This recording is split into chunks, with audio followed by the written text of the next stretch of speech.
মামাই আগত কি কৈছিল আমাৰ মৰমৰ জুবিনদাৰ ন্যায়ৰ বাবে এটা আপোনালোকে এবাৰ শুনি লওক আৰু পিছত কি কৈছে সেইটো আপোনালোকে শুনাই আছো সেইটো আপোনালোকে নিজেই বিবেচনা কৰিব যিদিনাখন মই বিফল হ'ম সিদিনাখন আপোনালোকে মোক শাস্তি দিব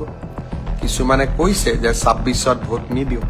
সি স্পষ্ট কথা আমি যদি জুবিনক ন্যায় দিব নোৱাৰো আমাক আপোনালোকে কিয় ভোট দিব ২৬ৰ ইলেকশ্যন আহিলে আৰু এতিয়া আপোনালোকে নিজেই বিবেচনা কৰিব নিজেই থাকিলে নিজেই বুজি পাব এইটো মামাই কি কৈ আছে ন্যায় কোনে দিয়ে ন্যায় কোৰ্টে দিয়ে আৰু কোৰ্টেতো ইলেকশ্যন নেখেলে মই কৈছো কি ন্যায় কোনে দিয়ে কোৰ্টে দিয়ে কোৰ্টেতো ইলেকশ্যন নেখেলে কোৰ্টত আৰ্গুমেণ্ট হয় গতিকে যিসকলে ন্যায় বিচাৰে তেওঁলোকে আদালতত গৈ উকিল লগাব লাগে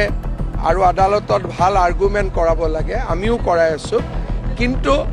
ন্যায় নহ'লে ভোট নিদিওঁ এতিয়া জাজেতো ইলেকশ্যনে নেখেলে